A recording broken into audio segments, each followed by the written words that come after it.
This chapter is very confusing. Some verses are wisdom, most forgets free will. Chapter could be used by the arrogant to confuse followers. MPR 231. Is it not declared in the plans of God that uncertainty is an essential earthly condition?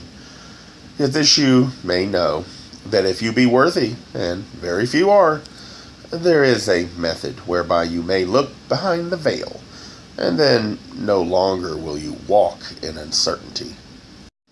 MPR 232.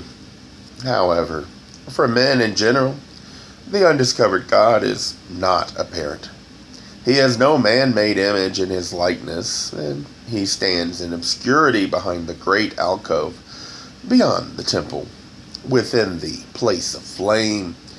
Yet he makes himself known in subtle ways, for he cannot remain unmanifested to the truly spiritual, any more than a river can remain hidden, for it dissolves away the ground in which it is concealed.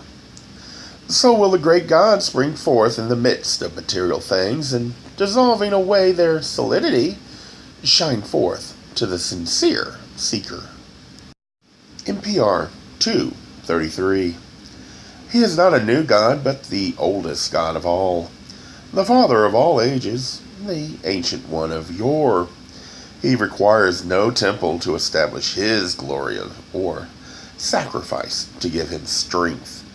A cheerful nature is more acceptable to this God than offerings of gold and silver by the bad-tempered man, or the sacrificial ox of the churlish man.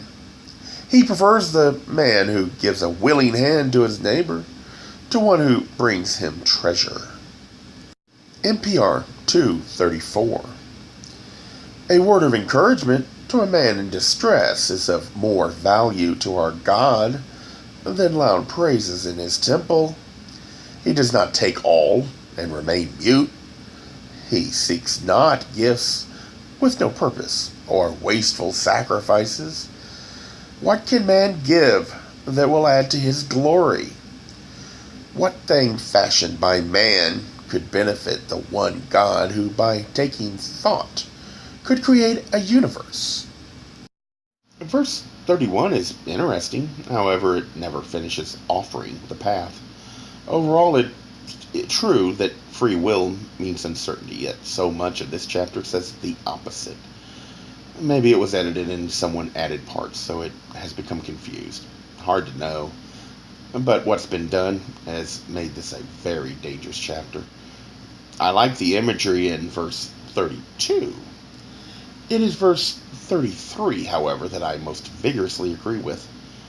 God requires no temples. In fact, however, I might suggest the temple was created by God already. It is the body of man and women that houses the soul.